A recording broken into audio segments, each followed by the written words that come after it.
চট্টগ্রামে দেখা দিয়েছে গ্যাস সংকট। ভোর 4টা থেকে বিকেল 3টা পর্যন্ত ফিলিং স্টেশনে লাইনে দাঁড়িয়ে থেকেও গ্যাস পাচ্ছেন না চালকরা।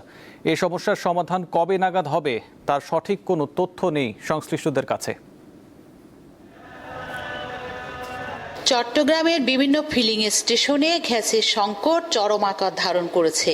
ভোর 4টা থেকে বিভিন্ন ফিলিং স্টেশনের বাইরে সিএনজি চালক এবং বিভিন্ন প্রাইভেট গাড়ি চালকরা তারা গ্যাসের অপেক্ষা করে এখনো পর্যন্ত গ্যাস পাচ্ছেন না। সংশ্লিষ্ট যারা রয়েছেন তাদের কাছে জানার চেষ্টা করছেন, কিন্তু কোনো ধরনের সদুত্তর তারা পাচ্ছেন না, যার কারণে দীর্ঘক্ষণ ধরে তারা এখানে অপেক্ষা করছেন। 4টা পর্যন্ত লাইনে দাঁড়িয়েছি, গ্যাস দিতেছে।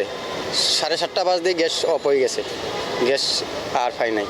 ওরা বলছে যে কখন আসবে না আসবে এটা আমরা নিশ্চয়তা বলতে পারবো না।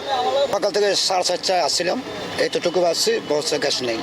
এই পর্যন্ত দেখা দাঁড়িয়ে আছে, কখন দেবে গ্যাস এটা জানি না, কিন্তু এই পর্যন্ত এখনো জানিস কোথাও যেতে পারি না, এখানে আছে আর কি। চালকরা বলছেন দিনের শেষে মালিককে যে খরচের টাকা তাদের দিতে হয় সে খরচের টাকা তারা কিভাবে উঠাবেন বা সংসার তাদের কিভাবে চলবে, এটি তাদের এখন সবচেয়ে বড় চিন্তা। কখন দিতে পারবে বা কিছু জানেন?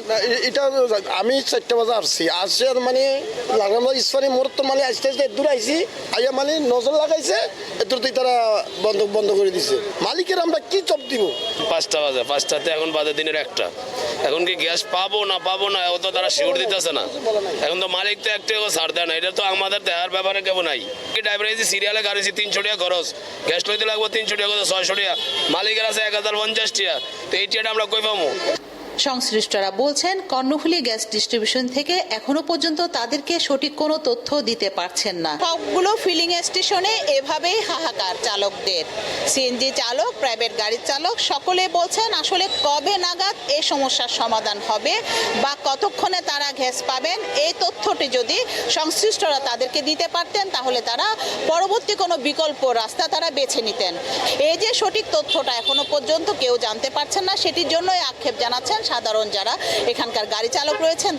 তারা বলছেন এই সমস্যার সমাধান যদি না হয় তাদের সংসার চালানো, মালিককে তাদের যে দৈনন্দিন খরচ বুঝিয়ে দেওয়া সেটি কোনোভাবে সম্ভব হবে না।